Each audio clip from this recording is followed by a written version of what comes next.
بسم الله الرحمن الرحيم. وبه قال حدثنا عبد الله بن محمد الجعفي قال حدثنا أبو عامر العقدي قال حدثنا سليمان بن بلال عن عبد الله بن دينار عن أبي صالح عن أبي هريرة رضي الله عنه عن النبي صلى الله عليه وسلم قال: الإيمان بضع وستون شعبة والحياء شعبة من الإيمان أو كما قال صلى الله عليه وسلم. دیکھیے اس روایت میں حضور پاک صلی اللہ علیہ وسلم نے وہ ارشاد فرمایا ہے کہ ایمان کی 60 سے زیادہ شاخیں ہیں. اس روایت کے اندر 60 کا لفظ ہے اور مسلم شریف کی روایت کے اندر 70 کا لفظ ہے. 70 و 70 شعبہ. یہ 60 اور 70 کا جو اختلاف ہے اس سلسلے میں حضرات محدثین فرماتے ہیں کہ 70 والی روایت کو اصل قرار دیا جائے گا، اس لیے کہ چھوٹا عدد بڑے عدد کے اندر شامل اور داخل ہوتا ہے، تو 70 کے اندر داخل ہے اور دونوں میں کوئی اختلاف نہیں ہے. اس لیے کہ نبی پاک صلی اللہ علیہ وسلم پر احکامی اسلام کا نزول ایک مرتبہ میں نہیں ہوا، بلکہ آہستہ آہستہ تدریجاً نبی پاک صلی اللہ علیہ وسلم کے پاس اللہ کی طرف سے احکام اسلامی کو بھیجا گیا ہے. تو پہلے آپ کو 60 بتایا گیا، اس لیے آپ نے لوگوں کے سامنے 60 کو بیان فرما دیا. الایمان بضع وستون شعبہ. اس کے بعد اللہ کی طرف سے مزید احکام کا اضافہ کیا گیا. تو حضرت نبی پاک صلی اللہ علیہ وسلم نے صحابہ کرام کو 70 بتا دیا. الایمان بضع وستون شعبہ. تو پہلے 60 بتایا گیا، وہی نبی پاک صلی اللہ علیہ وسلم نے امت کو بتا دیا. پھر اللہ کی طرف سے اضافہ کیا گیا 70، تو آپ نے 70 بتا دیا. لہذا دونوں روایتوں میں کوئی تعارض نہیں. اور جواب اس کا یہ ہے کہ 60 اور 70 یہ دونوں لفظ تعبید اور تحدید کے لیے نہیں، عدد اور گنتی بیان کرنے کے لیے نہیں ہے، بلکہ یہ دونوں عدد تکفیر کے لیے. عربی زبان کے اندر 60 کا لفظ یہ بھی کثرت بیان کرنے کے لیے آتا ہے اور 70 کا لفظ کثرت بیان کرنے کے لیے آتا ہے. تو دونوں ایک مجلس میں آپ نے کثرت کو ظاہر کرنے کے لیے 60 فرما دیا، کسی اور موقع پر نبی پاک صلی اللہ علیہ وسلم نے کثرت کو بیان کرنے کے لیے 70 کا لفظ استعمال فرما دیا. تو 70 کا مصداق بھی کثرت اور 60 کا مصداق بھی کثرت. ان دونوں صورتوں میں حدیث کا مفہوم یہ ہے کہ ایمان کے بہت سارے احکام ہیں، اسلام کے بہت سارے احکام ہیں. تو کثرت کو بیان کرنے کے لیے دونوں لفظ لائے گئے، لہذا کوئی تکرار، کوئی تضاد اور کوئی تنافی اور اختلاف دونوں میں نہیں ہے. دونوں کثرت پر دلالت کرتے ہیں. 60 بھی کثرت پر دلالت کرتا ہے اور 70 بھی کثرت پر دلالت کرتا ہے. بضع کا جو لفظ ہے اس کے لغوی معنی ہے ٹکڑا، جزء. گنتی میں اس کو 3 سے لے کے 9 تک یا 4 سے لے کے 9 تک اس کو بولا جاتا ہے.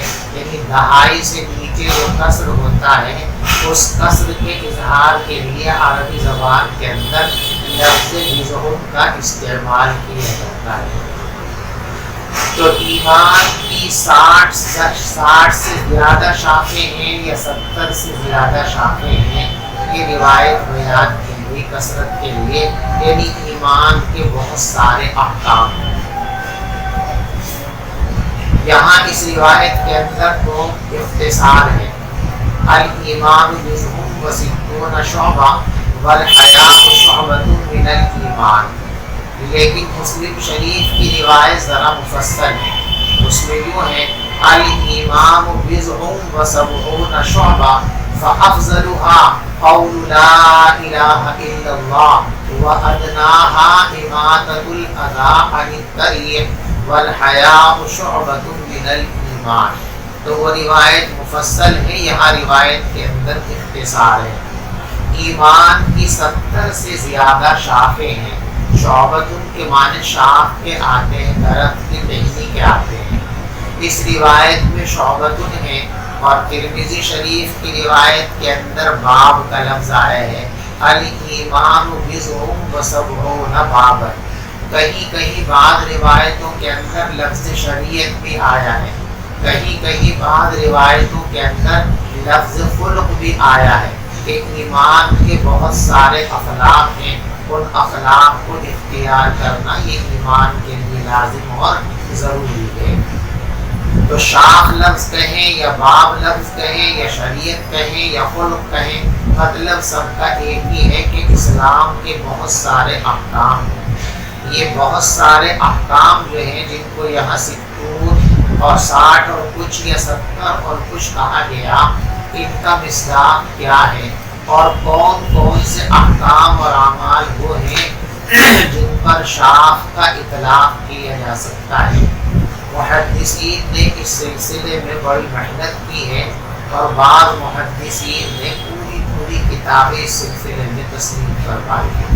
چنانچہ مشہور محدث امام بیہقی رحمۃ اللہ علیہ نے ایک کتاب مستقل لکھی ہے، اس کا نام ہے شعب الایمان، جس کے حوالے سے بہت ساری روایتیں مشکوٰۃ شریف میں سارے گزشتہ آپ پڑھ چکے ہیں. تو کئی جلدوں پر مشتمل وہ کتاب شعب الایمان.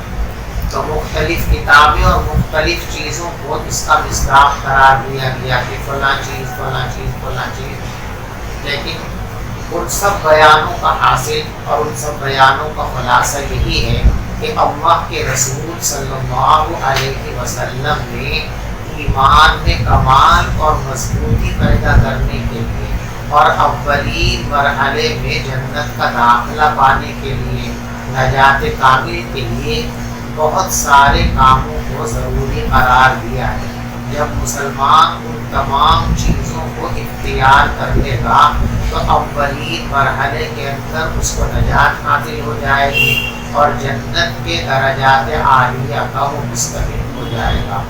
اور اس میں اگر کوتاہی کرے گا، اس میں اگر کمی کرے گا تو ایمان ناقص ہو جائے گا اور اس کو پہلے مرحلے کے اندر شاید نجات نہ ملے اور جنت کے درجات عالیہ پر وہ فائز نہ ہو سکے.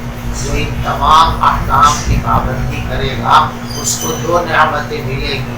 ایک اولین مرحلے کے اندر نجات اور جنت میں داخلہ حاصل ہوگا اور دوسرے جنت کے درجات عالیہ اس شخص کو حاصل ہو جائیں گے. یہاں حیا کو ایمان کا خاص شعبہ قرار دیا گیا ہے، خاص چیز قرار دیا گیا ہے. دیکھو ایمان جو ہے وہ حیا جو ہے اس کا ایمان سے بڑا گہرا تعلق ہے. اسی لیے ایک حدیث میں فرمایا گیا کہ حیا اور ایمان دونوں ایک دوسرے سے منسلک اور جڑے ہوئے وابستہ ہیں، ایک دوسرے کے ساتھ بندھے ہوئے ہیں. جب ایک چیز کہیں سے رخصت ہوتی ہے تو دوسری چیز بھی اس کے ساتھ رخصت ہو جاتی ہے. یہ شرم و لحاظ اور حیا یہ انسان کے اندر پائی جانے والی ایک کیفیت کا نام ہے کہ جب انسان کے سامنے کوئی ایسا کام آتا ہے، کوئی ایسا قول آتا ہے جو باعث ملامت ہو، باعث عیب ہو، باعث نب ہو، تو اس کام سے اور اس بات سے طبیعت میں ایک انقباض پیدا ہوتا ہے. یہی انقباض لحاظ اور شرف اور حیا کہلاتا ہے. اس کا ایمان سے خاص تعلق ہے، اس لیے کہ ایمان کا حاصل ہے تمام اچھائیوں کو اختیار کرنا اور تمام برائیوں کو اختیار کرنا. اور حیا بھی انسان کو برائیوں سے بچانے والی چیز ہے. انسان کے اندر حیا اگر نہ ہو تو وہ برے کاموں سے باز نہیں رہ سکتا. ایک روایت میں ہے اذا فاتک الحیا ففعل ما شئت. اس کا فارسی میں ترجمہ کیا گیا تو بے حیا باش و حج خواہی، بے حیا بن جاؤ پھر تو جو چاہے کرو. رکاوٹ تو گندے کاموں سے، برے کاموں سے حیا بنتی ہے، شرم و لحاظ بنتی ہے.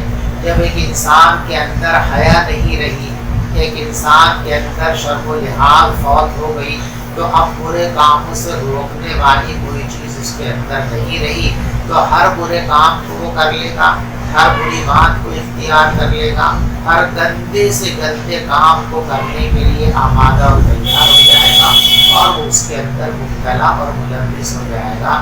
تو حیا یہ انسان کو برے کاموں سے روکتی ہے. محققین فرماتے ہیں کہ حیا دو طرح کی ہوتی ہے. ایک حیا طبعی ہوتی ہے جو عام ہے تمام انسانوں کے لیے، ایمان والوں کے اندر بھی وہ جذبہ پایا جاتا ہے اور کفار و مشرکین کے اندر بھی وہ جذبہ پایا جاتا ہے. اور ایک حیا ہے حیاء ایمان، یہ صرف ایمان والوں میں پائی جاتی ہے، کیونکہ ایمان کا تقاضا ہے. تو ظاہر بات ہے جس شخص کے پاس ایمان ہوگا اسی کے اندر یہ جذبہ پایا جائے گا، اور جو ایمان سے محروم ہے وہ یقیناً اس نعمت سے بھی محروم ہوگا. تو یہاں حیاء ایمانی کا ذکر ہے کہ حیاء ایمانی یہ ایمان کا ایک خاص شعبہ ہے، ایمان کا ایک خاص حصہ ہے، یعنی اس کا ایمان سے ایک خاص قسم کا تعلق ہے. یہ ایمان کے اندر کمال پیدا کرنے کی بنیاد ہے، کیونکہ ایمان میں کمال پیدا ہوتا ہے اچھے کاموں کی زیادتی سے اور برے کاموں کے اجتناب سے. اور حیا انسان کو انہی دو باتوں پر آمادہ کرتی ہے. کسی اچھے کام کو چھوڑتے ہوئے بھی انسان کو حیا آتی ہے، اور برے کام کو اختیار کرتے ہوئے حیا منع کرتی ہے. تو حیا انسان کو اچھے کاموں پر ابھارتی ہے اور برے کاموں سے روکتی ہے. اور یہی ایمان کا کمال ہے کہ انسان اچھی باتوں کو جمع کر لے اور بری باتوں سے اجتناب کر لے. اس لیے ایمان سے اس کا خاص تعلق ہے، اسی لیے اس کو علیحدہ کر کے خاص طور سے بیان کیا گیا. والحیاء شعبۃ من الایمان، یہ حیا ایمان کا ایک خاص شعبہ ہے، حیا ایمان کا ایک مخصوص حصہ ہے. حضرت امام بخاری رحمۃ اللہ علیہ کی روایت یہاں لائے ہیں یہ ثابت کرنے کے لیے کہ ایمان مرکب ہوتا ہے، اور استدلال ان کا یہ ہے کہ دیکھو یہاں ایمان کو 70 سے زیادہ یا 60 سے زیادہ اعمال کا مجموعہ قرار دیا گیا ہے. لہذا معلوم ہوا کہ ایمان ذو اجزاء اور مرکب. لیکن اس کے دو جواب ہیں. پہلا جواب تو اس کا یہ ہے کہ ایمان اور اسلام دونوں اگرچہ علیحدہ علیحدہ حقیقتوں کا نام ہے، لیکن حدیث و قرآن کے اندر دونوں کو ایک دوسرے کی جگہ بولنا بھی رائج ہے. تو یہاں ایمان سے مراد ایمان نہیں بلکہ ایمان سے مراد یہاں اسلام ہے. یہاں اسلام کو ایمان سے تعبیر کیا گیا، ورنہ اصل کیا ہے؟ الاسلام بضع و ستون شعبہ، کہ اسلام کے 60 سے زیادہ احکام یا 60 سے 70 سے زیادہ احکام ہیں. تو اصل یہاں اسلام مراد ہے، اور یہاں جو ہے مجازاً اس کو ایمان سے تعبیر کر دیا گیا. تو اسلام ذو اجزاء ہے، ایمان ذو اجزاء نہیں ہے. اور دوسرا جواب اس کا یہ ہے جو پہلے بھی دیا جا چکا ہے کہ یہاں ایمان کے جو اجزاء بیان کیے گئے ہیں وہ اجزاء کمال ایمان کے ہیں، نفس ایمان کے نہیں ہیں. اور کمال ایمان کے لیے اجزاء ہوتے ہیں، اس میں کسی کا کوئی اختلاف نہیں ہے. یہ حقیقت تو سب کے نزدیک مسلمہ ہے. اختلاف اس مسئلے کے اندر ہے کہ حقیقت ایمانیہ کے اجزاء ہوتے ہیں یا حقیقت ایمانیہ کے اجزاء نہیں ہوتے ہیں. یعنی یوں کہہ سکتے ہیں آپ کہ حدیث پاک سے جن اجزاء کا ثبوت مل رہا ہے ان اجزاء کا ثبوت اور وجود بحث میں شامل ہی نہیں ہے، اور مبحث میں جو چیز شامل ہے حقیقت ایمانیہ اس کے لیے اجزاء اس حدیث سے ثابت نہیں ہو رہے ہیں. وہ تو صرف تصدیق قلبی کا نام ہے اور وہ حسیت ہوتی ہے، اس میں کوئی ترکیب اور اجزاء نہیں ہوا کرتے ہیں. باب المسلم من سلم المسلمون من لسانه و یده. مسلمان وہ ہے جس کے ہاتھ اور زبان سے مسلمان محفوظ رہے.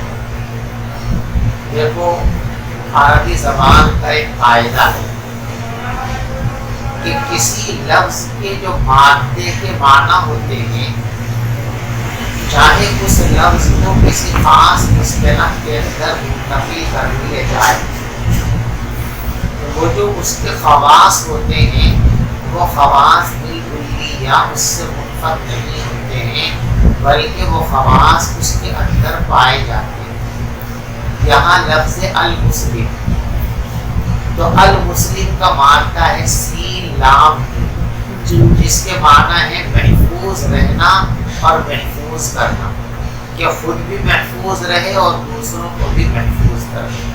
تو المسلم اسی سے بنا ہے، لہذا یہ شان مسلم کے اندر پائی جانی ضروری ہے کہ مسلمان حقیقت میں وہی ہے جو خود بھی محفوظ رہے اور دوسروں کو بھی محفوظ رکھے. اور خود کو محفوظ رکھنے کا طریقہ یہ ہے کہ آپ اپنے شر سے دوسروں کو محفوظ کرو. آپ کسی کو نقصان نہ پہنچاؤ، کسی کو اذیت نہ پہنچاؤ، کسی کو تکلیف نہ پہنچاؤ. آپ لوگوں کو کوئی تکلیف نہیں پہنچائے گا، دوسرے آپ سے مامون رہیں گے، سالم رہیں گے، تو آپ دوسروں سے مامون رہیں گے. اس لیے کہ دنیا کو تو آپ ایسا سمجھیے کہ یہ گنبد کی آواز ہے، جو بولو گے وہی سنو گے اور کچھ نہیں ہوگا. جسے کہا ہے نا کما تدین تدان، جیسا آپ دوسروں کے ساتھ برتاؤ اور سلوک کرو گے ویسا ہی لوگ آپ کے ساتھ برتاؤ اور سلوک کریں گے. آپ دوسروں کو عزت سے پیش آئیں گے اور لازماً دوسرے لوگ بھی آپ کا احترام کریں گے. آپ دوسروں کی بے احترامی کریں گے تو آپ کی بھی عزت کوئی کرنے کے لیے تیار نہیں ہوگا. جیسی کرو گے ویسی کرو گے. تو دوسروں کو محفوظ کرنا ہی در حقیقت اپنے آپ کو محفوظ کرنا ہے. تو المسلم یعنی مسلمان کی شان یہ ہے کہ وہ خود بھی محفوظ رہے اور دوسروں کو بھی محفوظ رکھے. اگر مسلمان کے اندر یہ شان نہیں ہے تو اس کا اسلام ناقص ہے، اس کا ایمان ناقص ہے. اور کبھی کبھی ناقص کو کالعدم فرض کر کے اس کی نفی کر دی جاتی ہے. ایسا ہی اس حدیث کے اندر بھی کیا گیا. المسلم کہ اصل مسلمان تو وہی ہے کہ جس کے ہاتھ اور زبان سے دوسرے لوگ محفوظ رہیں. گویا جس کے اندر یہ صفت اور خوبی نہیں ہے وہ ناقص الایمان ہے، اور ناقص کو شمار کبھی کبھی نہیں کرتے تو گویا کہ وہ مسلم ہی نہیں ہے. یا آپ اس کیوں بھی تقریر کر سکتے ہیں کہ یہاں اسلام کامل کی نفی کی گئی ہے، نفس اسلام کی نفی، یعنی مسلمان المسلم اے المسلم الکامل، کامل اور پکا اور سچا مسلمان وہ ہے جس کے اندر یہ دو خوبی پائی جاتی ہوں کہ اس کی زبان سے دوسروں کو تکلیف نہ پہنچے، اس کے ہاتھ سے دوسروں کو تکلیف نہ پہنچے. دیکھو یہاں حدیث پاک کے اندر زبان اور ہاتھ کا ذکر کیا گیا، حالانکہ صرف زبان اور ہاتھ سے نقصان پہنچانا ممنوع ہے ایسا نہیں ہے. زبان سے تکلیف پہنچانا یہ بھی ممنوع ہے، ہاتھ سے تکلیف پہنچانا یہ بھی ممنوع ہے، آنکھوں سے تکلیف پہنچانا یہ بھی ممنوع ہے. پورے سراپا میں کہیں سے بھی آپ کسی کو اذیت اور تکلیف پہنچائیں یہ اسلامی شان کے خلاف ہے، مسلمان کی شان کے خلاف ہے. اب سوال یہ پیدا ہو سکتا ہے کہ جب تمام اعضاء کی حفاظت ضروری ہے، تمام اعضاء کو بچا کر رکھنا ضروری ہے، ہر عضو سے اذیت نہ پہنچے اس کا اہتمام کرنا چاہیے، تو پھر زبان اور ہاتھ ان دونوں کا تذکرہ کیا گیا.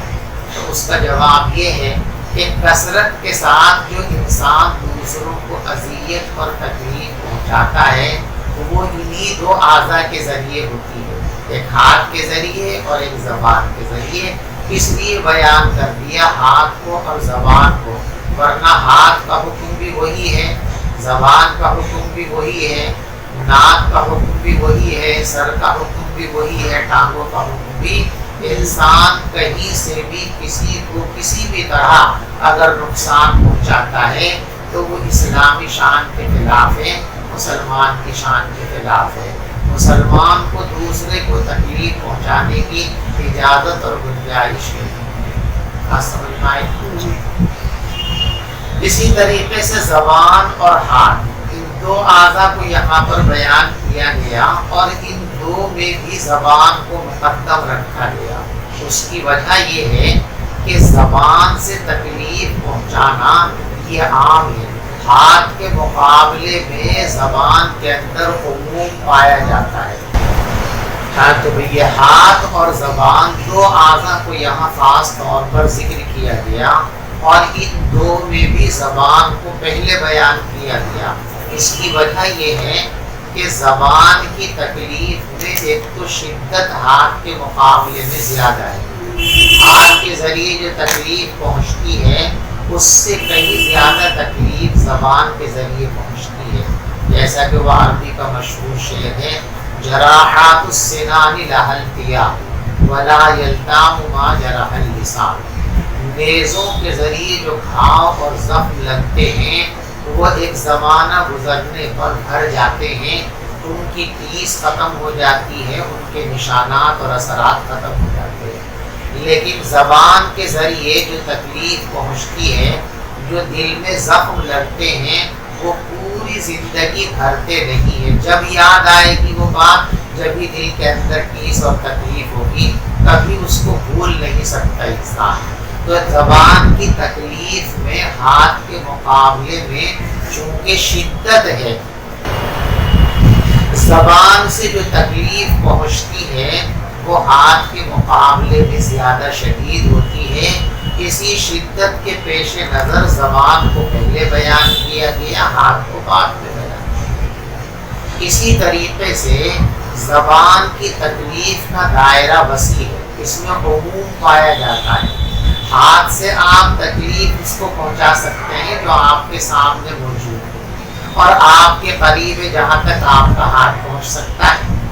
جو شخص آپ کے پاس حاضر نہیں بلکہ غائب ہے، آپ کو کتنا ہی غصہ اس پر ہو، آپ اس کو کیسے ہی نقصان پہنچانا چاہیں، آپ اس کو نقصان نہیں پہنچا سکتے۔ تو ہاتھ سے نقصان صرف حاضرین کو پہنچتا ہے، اور زبان سے آپ حاضر کو بھی تکلیف پہنچا سکتے ہو۔ آپ کے سامنے ایک آدمی بیٹھا ہوا، اس کو آپ گالی دے دو، تکلیف پہنچ گئی، اس پہ آپ جو ہے اس کی خرابیوں کو بیان کر دو، اس کی کمزوریوں کو بیان کر دو، اس کو تکلیف ہو گئی۔ اور آدمی آپ کے پاس نہیں ہے، کہیں دوسری جگہ ہے، تب بھی آپ دور سے بھی اس کو تکلیف پہنچا، یا بیٹھ کے آپ اس کی غیبت شروع کر دی، اس کی تکلیف کا سامان ہو گیا۔ تو ہاتھ صرف حاضرین کو تکلیف پہنچا سکتا ہے، اور زبان حاضر اور غائب دونوں کو تکلیف پہنچا سکتی ہے۔ تو اس کا دائرہ وسیع ہے، حتیٰ کہ زبان کا دائرہ تو اتنا وسیع ہے کہ وہ سب کو پہنچا ہوا ہے۔ ہاتھ سے آپ زندوں کو تکلیف پہنچا سکتے ہیں۔ جو آدمی قبر کے اندر جا کے لیٹ گیا، مر گیا، وہ آدمی آپ کا کتنا ہی شدید ترین دشمن ہو، کتنا ہی غیظ و غضب آپ کے دل میں اس کی طرف سے پل رہا ہو، آپ چاہ کر بھی اس کو کوئی نقصان نہیں پہنچا سکتے، اور زبان سے آپ اس کو بھی تکلیف پہنچا سکتے ہو۔ یعنی مرے ہوئے کی بھی لوگ غیبتیں کرتے ہیں بہت سے لوگ، حالانکہ حدیث پاک میں فرمایا گیا کہ اذکروا محاسن موتاکم، جو لوگ مر گئے ہیں آپ ان کی صرف اچھائیوں کو بیان کیا کرو، ان کی برائیوں کو بیان مت کیا کرو۔ لیکن پھر بھی بہت سے لوگ ہیں کہ مرنے والوں کی بھی برائیاں بیان کر دیتے ہیں، ان کی بھی غیبتیں کرنے لگتے ہیں۔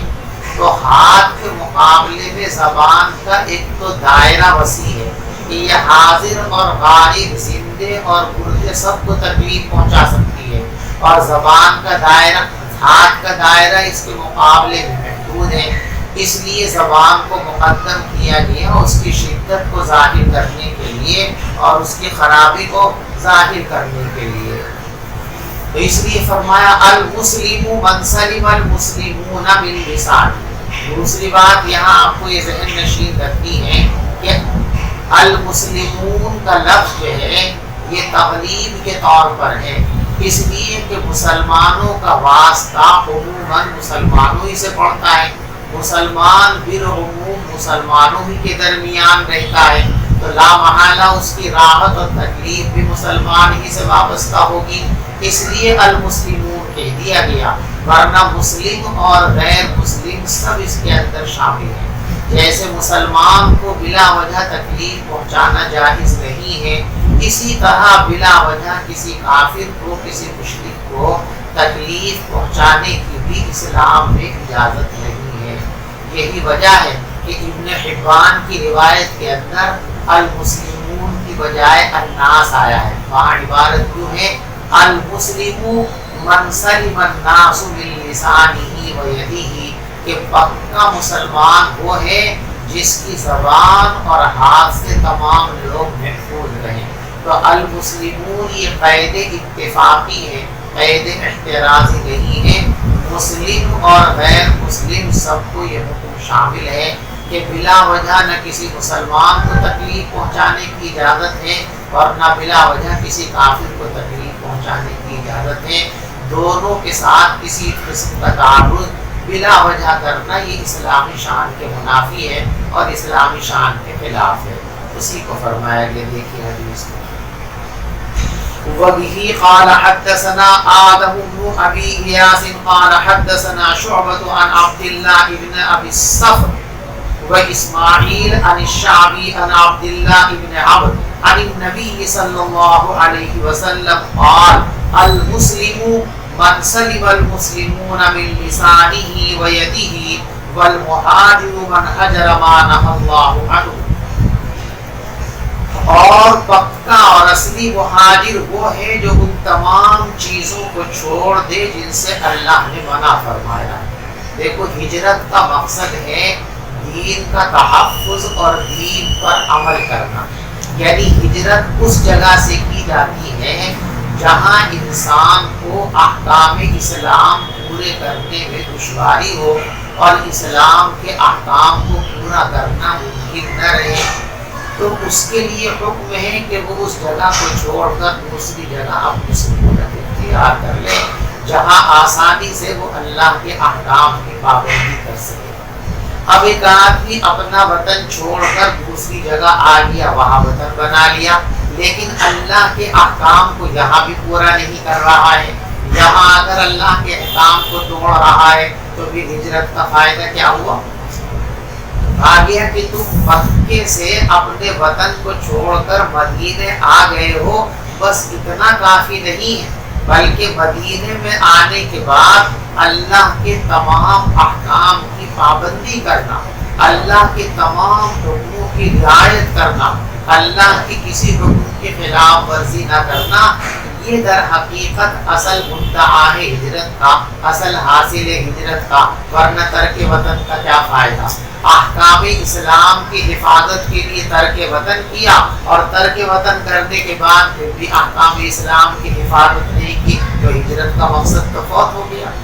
تو اصلی ہجرت یہ ہے، اصلی ہجرت کا تقاضا یہ ہے کہ اللہ نے جن چیزوں سے انسان کو باز رہنے کے لیے فرمایا ہے، انسان مکمل طور پر ان چیزوں سے باز رہے، ان چیزوں سے بچتا رہے، اس لیے وہ کہلائے گا کہ یہ پکا ہجرت کرنے والا۔ اور صحیح معنی میں اسی ہجرت میں انسان کو مجاہدہ کرنا پڑتا ہے۔ دیکھو ایک انسان اپنا وطن چھوڑ کر دوسرے وطن میں جب جاتا ہے تو اپنے وطن کی مفارقت اور نئے وطن کی غربت اور اجنبیت، یہ دونوں چیزیں انسان کو تکلیف دیتی ہیں، لیکن یہ تکلیف عارضی ہے۔ کچھ دن تک جب تک انسان یہاں مانوس نہیں ہوتا ہے، یہاں اس کی کچھ شناسائی اور تعلق پیدا نہیں ہوتا ہے، تب تک وہ اجنبیت اور غربت کی وجہ سے اپنے وطن کو یاد کر کے ٹیس محسوس کرتا ہے، اور جب نئے شہر میں آباد ہونے کے بعد سال 6 مہینے کے 2 سال میں اس کی شناسائی ہو جاتی ہے، اس جگہ سے انس پیدا ہو جاتا ہے، تو اس کے بعد وہ جو وطن کو چھوڑنے کی ٹیس اور تکلیف تھی اب وہ تکلیف باقی نہیں رہی۔ تو ہجرت وطن جو ہے اس کی تکلیف چند روزہ ہے، اور ہجرت نواحی اس کی تکلیف روزمرہ پیش آتی ہے۔ اور کئی مرتبہ پیش آتی ہے. انسان صبح کو اٹھا، اس کا دل چاہتا ہے کہ جماعت کو چھوڑ دیں. اب نفس کا مجاہدہ کرنا ہے، آپ کو جبر کر کے ہر حال میں نماز پڑھنے کے لیے جانا ہے، سردی میں اٹھ کر کے نیند کو چھوڑ کر کے. تکلیف ہوئی نا. ابھی آپ گھر سے باہر نکلے، مسجد کو جا رہے تھے، اچانک کسی اجنبی عورت پر نظر پڑی. اب یہاں آپ کو نفس کا مقابلہ کرنا ہے. نماز پڑھ کے آ رہے تھے، آپ کو کوئی چیز راستے میں پڑی ہوئی نظر آئی، دل میں لالچ پیدا ہوا، کوئی نہیں دیکھ رہا، اٹھا کر رکھ لو جیب میں. اب وہاں نفس کا مقابلہ کرنا ہے. تو یہ جو ہجرت مانا اللہ ہے، یعنی اللہ کی ممنوعات سے بچنا، یہ ایسی ہجرت ہے کہ یہ ہجرت زندگی بھر کی ہجرت ہے، اور اس سے روز واسطہ پڑتا ہے اور روز اس تکلیف کو سہنا پڑتا ہے. اسی لیے اس کی اہمیت کو ظاہر کرنے کے لیے فرمایا کہ بھائی اصلی ہجرت تو گناہوں کو چھوڑ دینا ہے، محرمات کو چھوڑ دینا ہے، ممنوعات کو چھوڑ دینا ہے. والمہاجر ما نہی اللہ عنہ، اور پکا اور اصلی مہاجر وہ ہے جو چھوڑ دے ان تمام چیزوں کو جن سے اللہ تبارک و تعالیٰ نے منع فرمایا ہے. بعض لوگوں نے ایک بات یہاں اور بھی فرمائی کہ یہ جملہ رسول پاک صلی اللہ علیہ وسلم نے مسلمانوں کی تسلی کے لیے ارشاد فرمایا. یعنی جن لوگوں نے مکہ مکرمہ سے ہجرت کی تھی مدینہ منورہ کے لیے، ان کا اسلام میں ایک خاص مقام ہے، ان کی ایک خاص اہمیت ہے. اسلام میں مسلمانوں میں مہاجرین کا ایک خاص درجہ ہے. جب رسول پاک صلی اللہ علیہ وسلم نے مکہ مکرمہ کو فتح کر لیا تو اب ہجرت کی ضرورت مکے سے باقی نہیں رہی. لہذا پیغمبر علیہ السلام نے ارشاد فرما دیا لا ہجرت بعد الفتح، کہ مکہ کے فتح ہو جانے کے بعد اب مکے سے ہجرت کے کوئی معنی نہیں ہے، اس لیے کہ ہجرت کی جاتی ہے دارالکفر سے. اب مکہ دارالکفر نہیں بلکہ دارالاسلام بن گیا ہے. تو بعد میں جن لوگوں کو ہجرت کا موقع نہیں ملا، ان کے ذہن میں یہ مایوسی اور یہ محرومی پیدا ہو سکتی تھی، محرومی کا خیال کہ بھئی ہم تو اگر مہاجر کا درجہ حاصل کرنا بھی چاہیں تو نہیں کر سکتے، اس لیے کہ ہجرت کا موقع ہی نہیں رہا. تو ان کی تسلی کے لیے فرمایا کہ ہجرت صرف کسی کا نام نہیں ہے کہ آپ وطن چھوڑ کر کے دوسری جگہ منتقل ہو جائیں، بلکہ مہاجر کا اور ہجرت کا ثواب اور مہاجر کا درجہ اگر آپ حاصل کرنا چاہتے ہو تو یہ موقع پوری زندگی کے آخری سانس تک آپ کو حاصل رہے گا. اور وہ یہ کہ گناہوں کو چھوڑتے رہو، محرمات کو چھوڑتے رہو، ممنوعات خداوندی سے خود کو بچاتے رہو. تو جب بھی کسی گناہ سے بچو گے ہجرت کا ثواب ملے گا، جب گناہ سے بچو گے جب ہجرت کا ثواب ملے گا. تو مایوس اور محروم ہونے کی ضرورت نہیں ہے. اگر ترک وطن والی ہجرت کی ضرورت اب نہیں رہی، موقع نہیں رہا، تو یہ ہجرت کا موقع تو ترک ذنوب والی، ترک گناہ والی، آپ یہ عمل کر کے ہجرت کا مرتبہ اور مہاجر کا مقام حاصل کر سکتے ہیں. اس لیے فرمایا والمہاجر من حجر ما نہی اللہ عنہ، اصلی مہاجر وہ ہے جو چھوڑ دے ان تمام چیزوں کو جن سے اللہ نے روکا ہے، منع فرمایا ہے. قال ابو عبداللہ وقال ابو معاویہ حدثنا داود بن ابی ہند عن عامر قال سمعت عبداللہ بن عمرو يحدث عن النبی صلی اللہ علیہ وسلم. دیکھو اس روایت کی دو سندیں اور پیش فرما رہے امام بخاری رحمۃ اللہ علیہ، اور ان دو سندوں کو پیش کرنے کا خاص مقصد ہے، اس کو سمجھیے. آپ نے یہ بات پڑھ لی ہے کہ حدیث پہنچانے کے مختلف طریقے ہیں، جن میں ایک طریقہ عنعنہ، اور عنعنہ کا جو طریقہ ہے وہ سب سے کمزور طریقہ ہے، اس لیے کہ عنعنہ کے اندر تدلیس کا احتمال رہتا ہے. تو عنعنہ کے اندر چونکہ تدلیس کا احتمال رہتا ہے تو یہ ایک طرح کی کمزوری ہے، اور اس کے مقابلے میں تحدیث ہو اور سماع کی صراحت ہو تو اس سے مضبوطی پیدا ہو جاتی ہے. تو جس سند کے ساتھ امام بخاری رحمۃ اللہ علیہ یہ روایت لائے ہیں، یہ روایت انا کے ذریعے آئی ہے۔ آپ سند کو دیکھیے، دیکھیے ان عبداللہ ابن ابی الصخر و اسماعیل عن الشعبی عن عبداللہ ابن عمر عن النبی صلی اللہ علیہ وسلم۔ انا ہے نا اس سند کے اندر، لیکن دوسری سند جو لائے ہیں ابو معاویہ کی، اس سند کے اندر سماع کی تصریح موجود ہے۔ فرمایا ان عامر قال سمعت عبداللہ ابن عمر، عامر یوں فرماتے ہیں کہ میں نے یہ حدیث سنی ہے عبداللہ ابن عمر سے۔ تو سماع کی تصریح ہوگی نا، تو انا کی وجہ سے جو سند کے اندر ایک کمزوری کا تصور اور خیال آ سکتا تھا، اس سماع کی وضاحت کے بعد وہ خیال رد ہو گیا۔ سمجھ میں آگی بات؟ تو پہلی روایت کے اندر انا کی وجہ سے جو شبہ پیدا ہو سکتا تھا، اس شبہ کو دور کرنے کے واسطے دوسری سند امام بخاری رحمۃ اللہ علیہ لائے، جس میں سماع کی تصریح ہے۔ عامر فرماتے ہیں کہ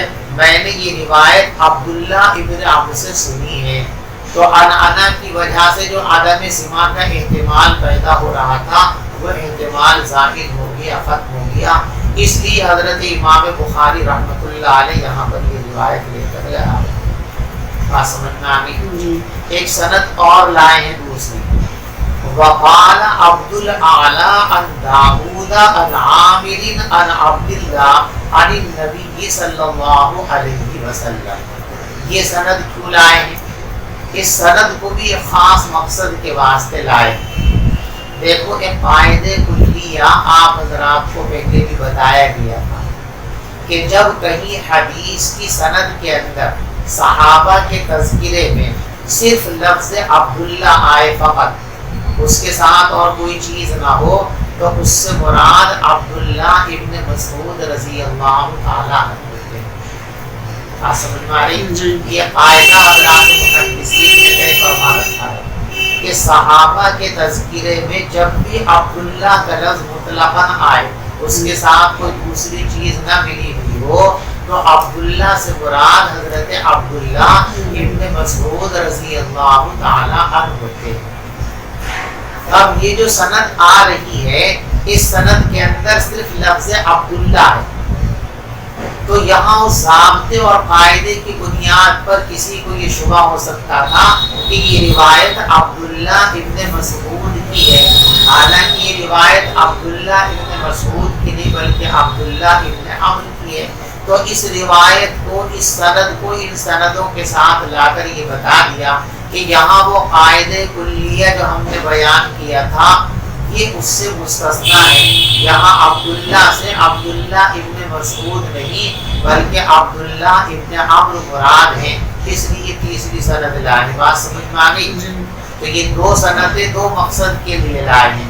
پہلی دوسری سند جو لائے ہیں وہ کس لیے ہیں؟ سماع کی تصریح کی وجہ سے، کہ وہاں عامر کا عبداللہ سے سماع مسرہ ہے۔ عامر صاف طور پر فرماتے ہیں سمعت عبداللہ ابن عمر، کہ میں نے اس حدیث کو عبداللہ ابن عمر سے سنا ہے۔ اور دوسری سند کیوں لائے ہیں تیسرے نمبر پر جو ہے، وہ اس لیے کہ لفظ عبداللہ ہے اس کے اندر سے، اس کے علیحدہ ہونے سے کسی کو شبہ ہو سکتا تھا کہ شاید یہ روایت عبداللہ ابن مسعود کی روایت ہے، تو اس سند کے ساتھ ملا کر ظاہر کر دیا کہ جیسے پچھلی سندوں کے اندر عبداللہ ابن عمر کی صراحت ہے، یہاں بھی عبداللہ سے مراد عبداللہ ابن مسعود نہیں بلکہ حضرت عبداللہ ابن عمر مراد ہیں، اس لیے تیسری سند یہاں پر لائے۔ قال ابو عبداللہ، امام بخاری رحمۃ اللہ علیہ فرماتے ہیں کہ ابو معاویہ فرماتے ہیں کہ ہم سے حدیث بیان کی داؤد ابن ابی ہند نے، اور وہ نقل کرتے ہیں عامر شعبی سے، اور عامر شعبی فرماتے ہیں کہ میں نے یہ حدیث سنی ہے حضرت عبداللہ ابن عمر سے، اور وہ اس حدیث کو نقل کرتے ہیں نبی پاک صلی اللہ علیہ وسلم سے۔ وقال عبد الاعلی، اور عبد الاعلی کہتے ہیں کہ مجھے یہ روایت پہنچی ہے داؤد سے، اور داؤد فرماتے ہیں کہ مجھ کو یہ روایت پہنچی ہے عامر سے، اور عامر فرماتے ہیں کہ مجھ کو یہ روایت پہنچی عبداللہ سے، اور عبداللہ فرماتے ہیں کہ مجھ کو یہ حدیث پہنچی ہے نبی پاک صلی اللہ علیہ وسلم سے. چلیے باب ای الاسلام افضل وبه قال حدث. یہاں پر حذف ہے اے ایو خصال المسلم افضل، اس لیے کہ اسلام تو ایک ہی ہے. لفظ ایو تعدد کے لیے آتا ہے کہ چند چیزوں میں سے کسی ایک چیز کی تخصیص کے لیے ایو آتا ہے. تو اسلام تو 5-7 نہیں ہے، اسلام تو ایک ہی ہے. تو ایو کا استعمال کیوں کیا گیا؟ تو اس کا جواب ذہن میں رکھیے کہ یہاں خصال محذوف ہے. اے ایو خصال المسلم افضل، یا بعض لوگوں نے یہ محذوف مانا ہے ایو اہل الاسلام افضل، کہ اسلام کے حاملین اور اسلام کے ماننے والوں میں سب سے اچھا کون ہے، یا اسلام کے اعمال میں سب سے اچھا عمل کون ہے. بات سمجھ میں آئی آپ کو؟ جو اوپر والی روایت کے اندر مضمون بیان کیا گیا وہی روایت یہاں بھی ہے.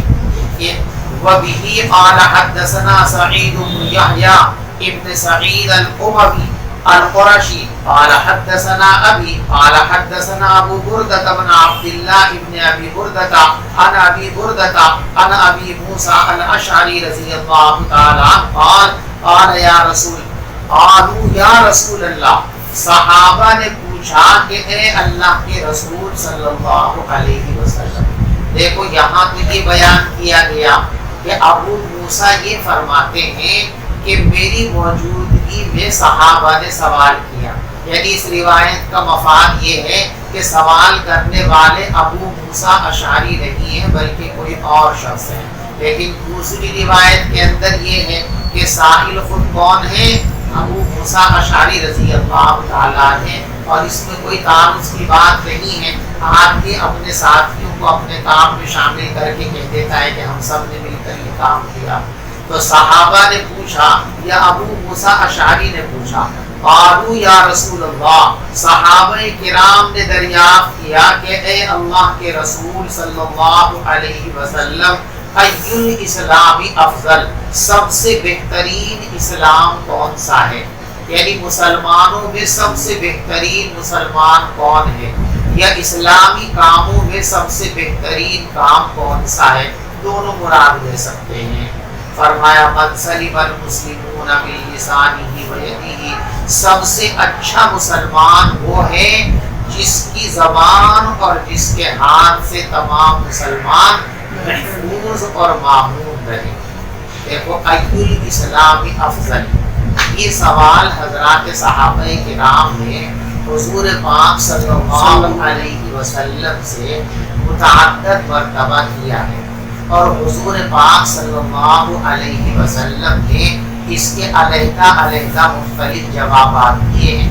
جیسے اگلی روایت آ رہی ہے تو اس روایت میں یہ ہے، اگلے باب کے اندر جو روایت ہے ای الاسلام افضل، کہ اسلامی کاموں میں سب سے بہترین کام کون سا ہے؟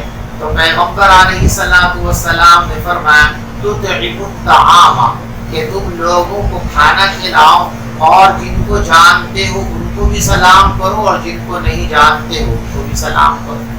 اسی طرح اور روایتوں کے اندر دیگر افعال کو بھی کہا گیا. تو جواب کے اندر بھی یہ تفاوت اور اختلاف ہے، یہ سائل کے احوال کے اعتبار سے ہے کہ سائل جو سوال کرتا تھا نبی پاک صلی اللہ علیہ وسلم سے، آپ دیکھتے تھے کہ اس شخص کو کن اعمال کی طرف متوجہ کرنے کی ضرورت ہے. جس عمل کی طرف خصوصیت کے ساتھ سائل کو متوجہ کرنے کی ضرورت ہوتی، اسی عمل کو رسول پاک صلی اللہ علیہ وسلم خیر عمل افضل العمل کے عنوان سے بیان کرتے تھے، تاکہ وہ سائل اس عمل کو اپنی زندگی کے اندر خصوصی اہتمام کے ساتھ جو ہے شامل کر لیں اور داخل کر لیں. اس لیے جواب مختلف ہے. بات سمجھ میں آگے نہیں؟ چلیے آگے. باب اطعام الطعام من الاسلام، کھانا کھلانا بھی اسلام کا ایک حصہ ہے. اس سے بھی حضرت امام بخاری رحمۃ اللہ علیہ وہی بیان فرمانا چاہتے ہیں کہ دیکھو کھانا کھلانے کو اسلام کا جز قرار دیا گیا تو گویا اسلام مرکب ہو گیا، اور اسلام اور ایمان دونوں کو مترادف ہیں تو اسلام مرکب ہوا تو ایمان بھی مرکب ہو گیا. تو جو پہلے باب قائم کیا تھا کہ اسلام و ایمان مرکب ہے گویا وہ مدعا ثابت ہو گیا. جواب اس کا وہی ہے جو پہلے ہم دیکھ چکے ہیں کہ ایمان اور اسلام میں ترادف نہیں ہے بلکہ دونوں مختلف حقیقتوں پر دلالت کرنے والے لفظ ہیں. لہذا اسلام کے لیے کوئی چیز ثابت ہونے کا یہ مطلب ہرگز نہیں ہے کہ وہی چیز ایمان کے لیے بھی ثابت ہو. اسلام کا مرکب ہونا ثابت ہوتا ہے, ایمان کا مرکب ہونا ثابت نہیں ہوتا ہے. بات سمجھ میں آ گئی. باب اطعام الطعام من الاسلام, کھانا کھلانا یہ اسلام کا حصہ ہے. وبه قال حدثنا عمرو بن خالد قال حدثنا الليث عن يزيد عن ابي الخير عن عبد الله بن عمرو ان رجلا سأل رسول الله صلى الله عليه وسلم کہ ایک شخص نے نبی پاک صلی اللہ علیہ وسلم سے پوچھا ای الاسلام خیر, کون سا اسلام سب سے اچھا ہے, یعنی اسلامی کاموں میں سب سے بہترین کام کون سا ہے. تو آپ نے ارشاد فرمایا کہ دو کام سب سے اچھے ہیں. تو تطعم الطعام, ایک تو یہ کہ تم کھانا کھلاؤ, جو بھی ضرورت مند ہو بھوکا ہو اس کو کھانا کھلائیے. ہر مسلمان کو بلکہ ہر انسان کو ضرورت کے وقت کھانا کھلانا یہ اسلام کی تعلیمات کا ایک حصہ ہے. تو کھانا کھلائیے. تو تطعم الطعام, تم لوگوں کو کھانا کھلایا کرو. اور دوسری چیز ارشاد فرمائی وَتَقْرَأُ السَّلَامَ عَلَىٰ مَنْ عَرَفْتَ وَمَن لَّمْ تَعْرِفْ, تم سلام کیا کرو اس شخص کو بھی جس کو پہچانتے ہو اور اس شخص کو بھی جس کو نہیں پہچانتے ہو. نہیں پہچانتے ہو سے مراد یہاں شخصی معرفت ہے کہ شخصی طور پر آپ کسی کو جانتے ہو یا نہ جانتے ہو اس کو سلام کرنا چاہیے. لیکن سلام کرنے کے لیے ملی معرفت ضروری ہے.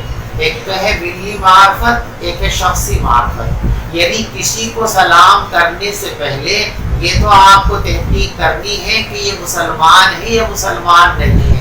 اگر مسلمان ہے تو سلام کرنا ہے, مسلمان نہیں ہے تو سلام.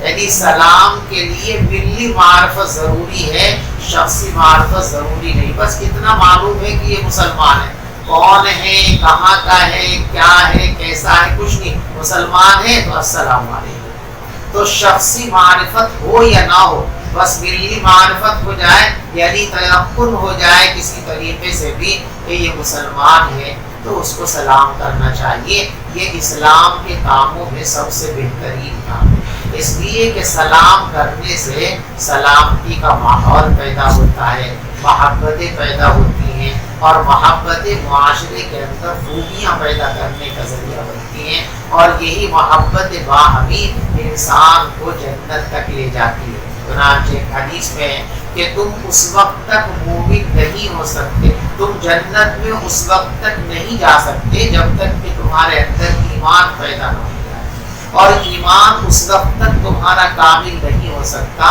جب تک کہ تم آپس میں ایک دوسرے سے محبت نہ کرنے لگے. اور محبت کرنے کے لیے میں تم کو ایک کام بتاتا ہوں, افشوا السلام علیکم.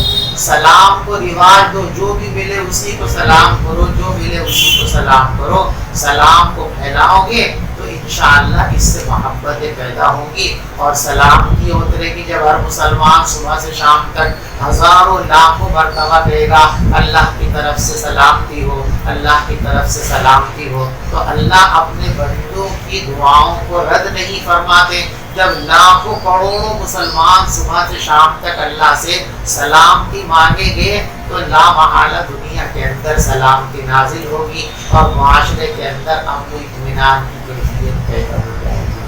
تو ملی معرفت حاصل کرنے کے بعد سلام کرنا ضروری ہے, شخصی معرفت حاصل ہو یا نہ ہو. لیکن آج کے زمانے میں بڑی دشواری یہ پیدا ہو گئی ہے کہ ملی معرفت حاصل کرنا مشکل ہو گیا, اس لیے کہ مسلمانوں کی ایک بڑی تعداد نے اپنی وضع پتہ اور بوجھ و باش کو ایسا بنا لیا ہے کہ غیر مسلم میں اور اس میں فرق و امتیاز کرنا ہی مشکل ہے. وہی کپڑے غیر مسلم پہنے ہوئے ہیں، وہی کپڑے مسلمان پہنے ہوئے ہیں۔ مسلمان کے سر پہ بھی ٹوپی نہیں ہے، مسلم کے سر پہ بھی ٹوپی نہیں، مسلمان کے چہرے پر بھی داڑھی نہیں ہے، مسلم کے چہرے پر بھی داڑھی نہیں۔ تو اب کیسے پہچانے کہ مسلمان ہے یا مسلمان نہیں ہے؟ تو بڑی دشواری پیدا ہو گئی ہے۔ اللہ اس صورتحال کو تبدیل فرما دے۔ بہرحال ملی معرفت ضروری ہے، شخصی معرفت ضروری نہیں ہے۔ مسلمانوں کے اندر اس وقت اب یہ کمی پیدا ہوگی کہ اب شخصی معرفت کی بنیاد پر سلام کرنے کا رواج پیدا ہو گیا ہے۔ یعنی آپ جا رہے ہیں تو کوئی انجان آدمی ملے تو سلام نہیں کرتے، جان پہچان کا ملے تو سلام کرتے ہیں، انجان ملے تو اس کو سلام نہیں کرتے۔ یہ بہت بری بات ہے۔ اسی کو فرمایا عرفتہ ومن لم تعرف، جانتے ہو تب بھی سلام کرو اور نہیں جانتے ہو شخصی طور پر وہ تم سے متعارف ہے تو بھی سلام اس کا حق ہے، اور شخصی طور پر وہ تم سے متعارف نہیں ہے تو بھی سلام اس کا حق ہے۔ سلام تو ہر حال میں کرنا ہی چاہیے۔ جس شخص کے بارے میں معلوم ہو جائے کہ مسلمان ہے، اب شخصی طور پر وہ ہمارا جانکار ہو یا نہ ہو، ہر حال میں اس کو سلام کرنا چاہیے۔ مسلمانوں کے اندر اب یہ کمی پیدا ہو گئی ہے کہ جو شخصی طور پر متعارف ہیں صرف انہیں کو سوال کرنے کا رواج بن گیا ہے، جو شخصی طور پر متعارف نہیں ہے اکثریت ایسے لوگوں کو سلام کرنے سے گریز کرتی ہے۔ یہ غلط بات ہے۔ ایک شخص نے رسول پاک صلی اللہ علیہ وسلم سے پوچھا ایُّ الاسلام خیر، اسلامی احکام میں سب سے بہترین عمل کون سا ہے؟ تو فرمایا تطعم الطعام، تم کھانا کھلاؤ، یہ سب سے بہترین عمل ہے، اور سلام کرو اس شخص کو بھی جس کو تم ذاتی طور پر پہچانتے ہو، اور اس کو بھی سلام کرو جس کو تم ذاتی طور پر نہیں پہچانتے ہو۔ ہم بتایا جاتا ہے کہ اللہ کے نبی کی سنتوں پر عمل کرنا ہے، تو جیسے احادیث میں اللہ کے نبی سلام کرنے کا حکم فرما رہے ہیں، تو یہ سنت میں آتا ہے یا حکم میں آتا ہے؟ کیسے اسے سمجھیں؟ حکم اور سنت میں اس اعتبار سے کوئی فرق نہیں، اس لیے کہ حضور پاک صلی اللہ علیہ وسلم نے جن چیزوں کا حکم فرمایا ہے صرف حکم نہیں فرمایا بلکہ ان باتوں پر خود عمل بھی فرمایا ہے۔ لہٰذا جب کسی حدیث کے اندر یہ بات آئے کہ آقا نے کیوں فرمایا، تو اس کا لازمی مطلب یہ ہے کہ آقا علیہ السلام اس بات پر عمل پیدا کیے، لہٰذا یہ سنت۔ آپ نے انہی چیزوں پر حکم فرمایا ہے جن کو آپ کرتے ہیں۔ ایسا نہیں کہ لوگوں کو تو کہہ دیے، تو آج کل ہم لوگوں کا حال ہے کہ ہم تقریروں میں ساری دنیا کو بتاتے ہیں ایسا کرو ایسا کرو، کچھ نہیں کرتے، یہ ہماری کمزوری ہے۔ پیغمبر علیہ السلام کی کمزوری نہیں، آپ جو امت کو فرماتے تھے کہ ایسا کرو تو خود اس پر عمل فرمایا کرتے تھے۔ لہذا آپ نے جب یوں فرما دیا کہ لوگوں کو سلام کیا کرو، اس کا مطلب یہ ہے کہ رسول پاک صلی اللہ علیہ وسلم بھی ہمیشہ سب کو سلام فرمایا کرتے تھے، اور روایتوں میں اس کی صراحت موجود ہے۔ حتیٰ کہ حضور پاک صلی اللہ علیہ وسلم کو اگر چھوٹے چھوٹے بچوں کے قریب سے بھی گزرتے تھے تو ان کو بھی سلام فرمایا کرتے تھے۔ تو بڑوں کو بھی بچوں کو بھی سلام کرنا یہ بھی حضور پاک صلی اللہ علیہ وسلم کی سنت ہے۔ اور ایسا بھی ہوتا ہے کہ اللہ کے نبی نے حکم فرمایا وہ چیز سنت بھی، اور صحابہ بھی اسے نقل کر رہے ہیں کہ عملاً دیکھا اللہ کے نبی کو وہ نقل کر رہے ہیں۔ تینوں طرح کی باتیں ہو جاتی ہیں۔ صحابہ نے حضور پاک صلی اللہ علیہ وسلم سے جو کچھ سنا اور جو کچھ حضور پاک صلی اللہ علیہ وسلم کو کرتے ہوئے دیکھا، دونوں قسم کی باتوں کو امت کے سامنے پیش کر دیا۔ حضور پاک صلی اللہ علیہ وسلم سے جو کچھ انہوں نے سنا ہے اس کو حدیث قولی کہتے ہیں، اور جو کام کرتے ہوئے نبی پاک صلی اللہ علیہ وسلم کو دیکھا اور اس کو بیان کرتے ہیں اس کو حدیث فعلی کہتے ہیں۔ صحابہ نے دونوں چیزوں کو نقل کیا اور دونوں پر عمل کیا۔ جو آپ نے فرمایا اس کو آگے پہنچایا بھی صحابہ نے اور اس پر عمل بھی کیا۔ جو کچھ صحابہ نے پیغمبر علیہ السلام کو کرتے ہوئے دیکھا اس پر خود عمل بھی فرمایا اور صحابہ آگے بھی امت تک اس کو پہنچایا. ہاں فرائض سے یا حضور پاک صلی اللہ علیہ وسلم کی صراحت سے جس کام کے بارے میں یہ پتہ چل جاتا کہ یہ آپ کی خصوصیت ہے اس کو صحابہ کرام عمل میں نہیں لاتے. لیکن جن چیزوں میں خصوصیت کا شائبہ نہیں تھا اس کو صحابہ عمل میں بھی لاتے تھے اور اس کو آگے بھی پہنچاتے تھے.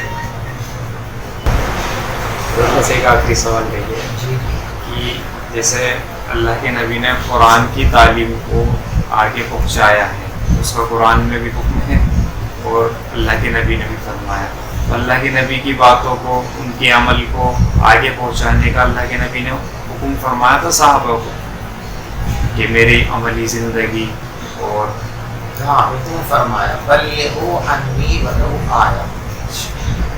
میری ایک بات بھی اگر تم کو معلوم ہو، دین کی ایک بات بھی اگر معلوم ہے تو اسے آگے بلغوا عنی ولو آیا. ایک آیت بھی اگر تم کو یاد ہے نا وہ بھی دوسروں تک پہنچا دو اور اس کی فضیلت بیان فرمائی کہ جس شخص نے میری حدیث کو سنا، اس کو یاد کیا اور پھر اس کو اسی طرح جیسے سنا تھا آگے تک پہنچا دیا، تو اللہ تبارک و تعالیٰ ایسے آدمی کو سرسبز و شاداب رکھے، اس کی دنیا بھی بہتر بنایا، آخرت بھی بہتر بنایا. تو حکم بھی فرمایا اور ایسا کرنے والوں کے لیے دعاؤں کا بھی اہتمام فرمایا، ان کی فضیلت بھی بیان فرمائی. خیرکم من تعلم القرآن وعلمہ، سب سے بہترین انسان وہ ہے کہ قرآن کو سیکھے اور پھر دوسرے لوگوں کو سکھائے. یہ آپ کی تعلیم کی میں جو کچھ بتا رہا ہوں اس پر عمل بھی کرنا ہے اور عمل کے ساتھ ساتھ آگے بھی اس کو پہنچانا ہے. اور یہاں پر جو آیت ہے کہ ایک بھی آیت سنو گے قرآن کی بھی اور احادیث کی، دونوں چیزیں اس میں شامل ہیں. قرآن کی آیت بھی اس میں شامل ہے، دین کے تمام احکام، حضور کی تمام باتیں بھی اس میں شامل ہیں.